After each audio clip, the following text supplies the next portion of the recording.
last time I showed you guys how to put hard gel over soak off gel and how this actually can help adhesion in certain cases with certain clients, but I also wanted to show you guys how we take this off. So today I'm gonna file through the hard gel and show you how you could potentially soak off hard gel nails.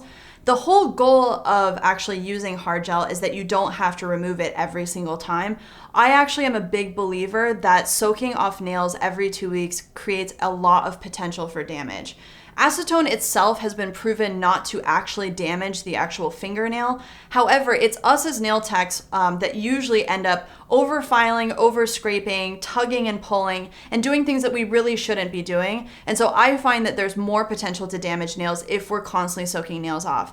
But I do know that there are certain cases where you do want to be able to provide a soak-off service for someone, and you also want to be able to use hard gels when you want to. So I like the ability to give that flexibility to each of my clients and let them know that, hey, if you ever wanted to take these nails off, we can soak them off completely in the sheer, situation that you would want to be able to do that. But realistically, I actually do backfill a clear layer of gel and I do not soak off nails regularly. That's my personal recommendation, but I wanted to follow up on my last lesson to show you how you would actually do this.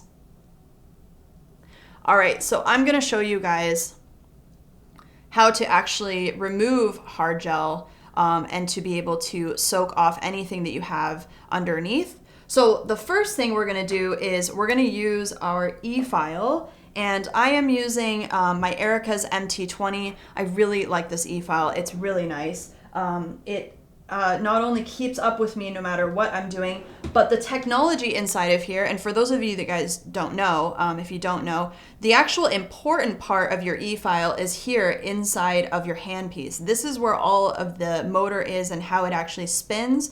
The power pack that it's attached to is nothing more than its ability to power this unit. So this is the piece you want to take care of. You don't want to be dropping this on the ground. You want to keep it dust free. So whenever I take out bits, I always make sure that there's no dust on the tip of my e-file. And I did remove my normal dust vac system just so I can show you guys how to use this and it doesn't take up too much space on my table. I'm going to use a very particular bit. So I have all my bits here. I have tons of bits. But the one I'm gonna use today is actually the Piranha. I really like this bit. It's great for going through hard gel. It is a carbide bit, so it only works in one direction. You have to be right-handed to use this bit. There are left-handed bits as well, but this particular bit, the Piranha, is a right-handed bit. And the reason why I like it is because it has very big flutes, which is basically the teeth. It doesn't get gummed up with gel, and it's able to take off hard gel very quickly. All right, so let's use this guy. I'm gonna put this into my e-file. I'm gonna make sure that I twist it to lock it completely, and I like to give my bits a quick tug to make sure that they're actually secure before I turn them on. You'll notice I don't shove my bit all the way down. I see a lot of techs actually shoving their bits all the way down into their machine. The reason why I don't do that is because if I'm working on a long nail, like let's say I had a long nail, the tip of my e-file would actually be hitting the tip of my nail and I wouldn't be able to actually work on it. So that's why you'll see people pulling the bit out slightly. That way they're actually able to work on the full surface of the nail without running into the tip of their e-file. It also is a habit for me because I actually use a vacuum, and so I want to make sure that I can see my bit peeking out. You don't have to have it all the way shoved down. So I'm going to be able to use this full bit, and you'll notice that this has a pointed kind of curved shape to it, almost like a football or a flame. That way it allows me to go all the way from cuticle area through the body of the nail and down through the tip. So you'll notice I'll change my angle as I e-file. All right, so anything that is usually very, very coarse like this Piranha bit has a lot of big teeth on it. It's very coarse. You want to use a higher speed and a lighter pressure when you're using it. If you use a very low speed, it kind of grabs more and it doesn't shave as nicely as it could. So I'm going to turn this on. I'm going to put this up to about 20,000 RPMs. Okay, and you can hear that. And again, very light pressure. So I'm going to show you guys from the side what this looks like. Now you'll see dust flying everywhere because I don't have my dust vac attached right now. Okay, but basically what I'm trying to do is I want to shave through those layers of hard gel that I had on here. And I want to just expose that base coat. So see how you can start to see the clear layer of base coat peeking through, just nice and pulling through until I can get that. And just thinning the hard gel out. So right there I've got a nice little strip. I don't go over the same spot. I just want to kind of expose different areas and remove most of that hard gel so that my acetone is going to be able to get through that and down into that soak off layer. So you can also kind of tap here a little bit, make little holes. It doesn't have to be perfectly even. We just need to create little points of exposure where we're going to be able to get that acetone down into the soak off layer, and it's going to be able to eat off that product. So just be very careful and conscious about what you're doing. I am balancing my hand so that I'm not going crazy with pushing onto my natural nail. I want to make sure I don't go through the product too much and end up filing on my natural nail. And just a little bit more around the cuticle area to get that off. Okay, and that's about it. So you would do that on all 10 nails if that was the case. I'm gonna dust off my hand here so you guys can see what I'm doing. All right, so now you can see I've got the clear layers that we had of base are peeking through my hard gel. It looks like Swiss cheese right now. And I'm gonna be able to put a wrap on this and soak it off. So you would do that on all 10 nails and then you'd be able to soak it off. It does take longer to soak off hard gel. So because we're trying to get that acetone to penetrate down into the soak off layer underneath, if you used any clear hard gel on top of your base, you're gonna have to remember that. So as you remember, I had just done soak off base, a couple coats, and then gone into my hard gel.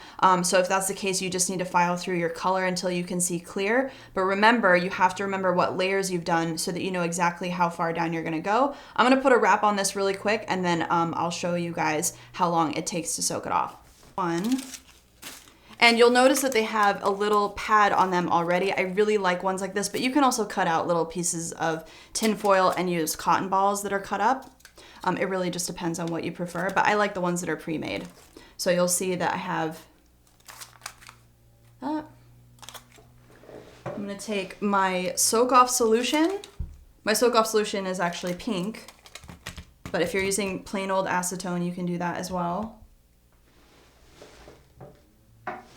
Okay, so I've got my pad nice and saturated, like so. And then this is really key. So you want to make sure, I like to put the folded side towards my finger because it allows me to actually cover the full nail. So I want to make sure that the full nail is going to be covered by the pad and also the tip of my nail. I see a lot of people doing this where the tip of the nail is not covered. So make sure you actually allow for a little bit of this padding to wrap under. And I actually fold this part I fold this part first so that that pad inside is actually wrapping around the tip of my finger. So I'll show you guys from the side kind of what that looks like. So then I'm going to fold left side in first and then right side around just to get a really nice tight little burrito on my finger. I give it a light squeeze and that way it's nice and snug. The idea here is that we don't want our acetone to prematurely evaporate out of our foil wrap.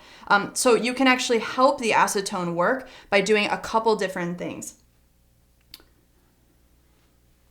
The first key to getting foil wraps to work really quickly is making sure that the hands are warm. Heat actually helps to activate the acetone and gets it to actually penetrate a little bit easier. So you can use heated mitts. That really helps. If you're at home and you're doing this to yourself, you can actually sit on your hands. This actually helps a lot, but you want to make sure, especially during winter months when your hands are potentially cold, that you're keeping the nails warm while the acetone is working. The other thing you can do is actually wrap your hand in a plastic bag. So once you have all your foil wraps on with your acetone or your soak off or your whatever type of remover that you use, you can actually make sure all your wraps are nice and snug on the finger, nice tight burrito wrapping. Put a plastic bag over your hand. It can be a plastic paraffin bag, the clear ones, or if you're at home, you can use, a grocery bag for that matter, and just kind of snugly twist it around your wrist. That way the acetone is not going to be able to prematurely evaporate. I live in Arizona, so it's very dry here and acetone tends to evaporate very, very quickly. So I want to make sure the acetone is able to work on the product and doesn't evaporate and dry out before it's able to do that. All right, so I'm gonna let this sit for a few minutes and then I'll check back with you in a couple minutes to tell you how long it's been sitting and we'll check it and see how it's working, all right? Okay, so I've had my foil wrap on for about 7 minutes now, which is usually a good time to check. I usually check between 5 and 7. So I wanted to show you guys really quick. Let me zoom in here a little bit. What this starts to look like. So you can see my base coat underneath is actually starting to flake off. So my base, my soak off base is actually coming off of my nail, and I've still got the hard gel on there. So I'm just gonna gently scrape on top of here, and it should start to pop off. I like to use spoon style cuticle pushers, and I like to support depending on how long my client's nail is, I can support their natural nail while I'm doing this. But I like to kind of just gently, I'm literally pushing very gently, and I'm pushing just with the edge of the tool. I'm not digging into it. I'm actually just kind of scraping up and down. And again, you know, you can soak off this hard gel. It's a little bit of a pain, but at least you have that flexibility if your client decides they completely want to take off their hard gel nails. And as I had mentioned, using a soak off base actually does allow for a more cushiony surface, so that anything you put on top of it is able to take a little bit more of a beating, and you're not going to find, you know, that the nail is popping off as much. So I want to be very careful that I'm not pushing on. You can see like my natural nail color here. This is all the gel base coat. I have very, very pink nail beds. But you can see my natural nail peeking through in this area and right in here. And then all of this kind of white chalky area is actually base gel. So I can also take a 180 grit nail file and just nicely also go through and gently buff it. The acetone is going to help to remove and soften a lot of the gel, but I can also buff it a little bit and make sure that I'm removing product as I go without pushing and scraping. If the product doesn't come off easily, don't force it. You don't want to hurt your client or yourself. You want to do it very gradually. So very, very light pressure. You'll see I'm doing it very softly, very slowly. And I'm just going through, and you can see the difference in color. A lot of people ask me, well, how do you know if it's natural nail or not? This is my natural nail. This is product up here. So once I start to file that off, you'll start to see the color starts to become the same as my natural nail. So we can start to see now up in here, it's starting to get more even. And usually on the right hand side is the hard part. So you can even, if you're working on yourself, turn your finger around and file on it this way.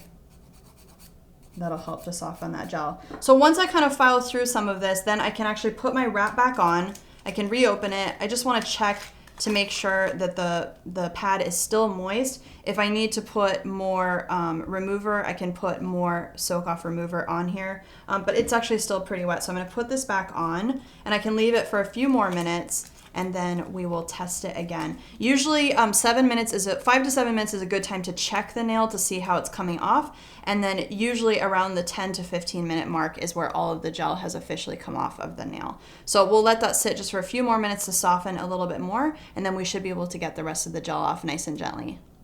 Okay, so I've let this sit for a few more minutes, and I wanted to show you guys how it starts to come off. So once this dries a little bit, you'll be able to see. So it's starting to flake off here on the sides, and even with my fingernail, I can start to push it off now. So that tells me that when I start to see this kind of flakiness, and I'm just able to gently push it off, then I know the gel is ready to get removed. And I did have a crack in my nail last time, if you guys remember, so I'm going to be very gentle around that area because I do know that I have that split that was covered up by my gel, so I'll leave that. And then just really gently kind of like go back and forth. I'm literally just letting the tool slide back and forth. I'm not putting a lot of pressure. I'm just gently gliding back and forth and kind of, you know, exfoliating that off little by little. And I change direction just to see if I can find any little places. Now, if you do have stubborn gel, I recommend that rather than continuing to put the finger in acetone, so I've got one little spot right here that I didn't do a great job of filing before I put the wrap on. Everything else looks pretty dang good.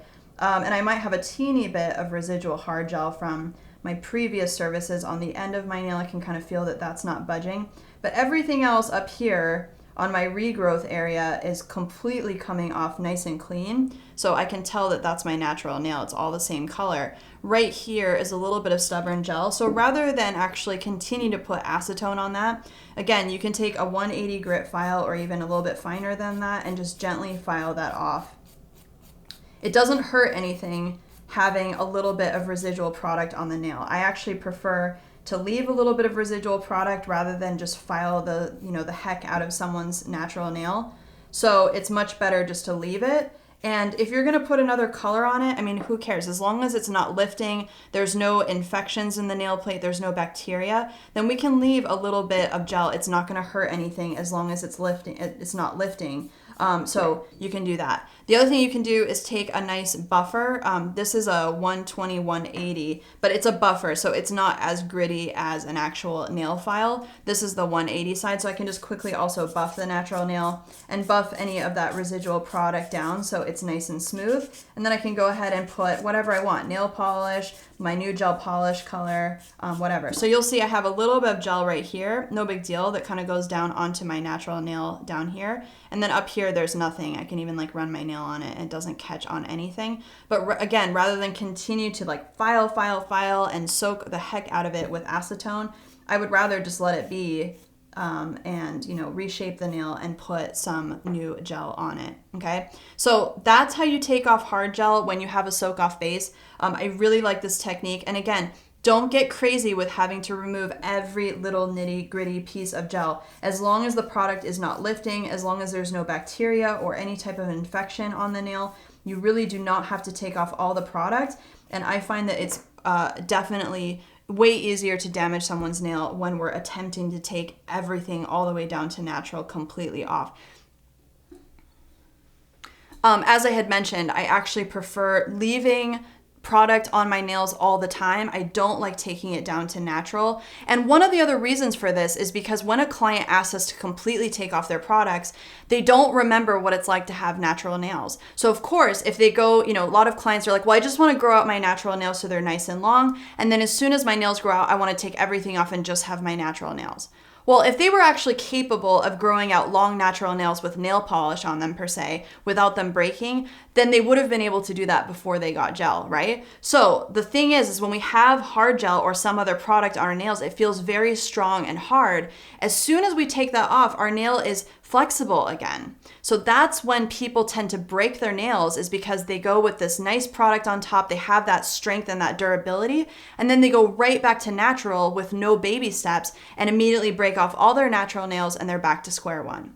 It's also a disservice to us as nail professionals to allow our clients to just take everything off and not visit us again. So we want to make sure that we actually are able to give them a service that gives them what they're looking for, which is that length, that strength, that ability to grow their natural nails, but is also something that's going to have to be maintained regularly to provide that. And it's a win-win for both client and nail technician. So you can see how much my nail bends here like this. When I don't have any product, I'm able to like squeeze my natural nail a lot. Whereas this guy, I can squeeze, I can push on it, nothing happens to it. So this ability for people to break their nails, I mean, I've got my nice long natural nail now, but this would immediately break off if I didn't actually continue to have product on it, because I just can't function with long natural nails unless they're nice and hard and durable.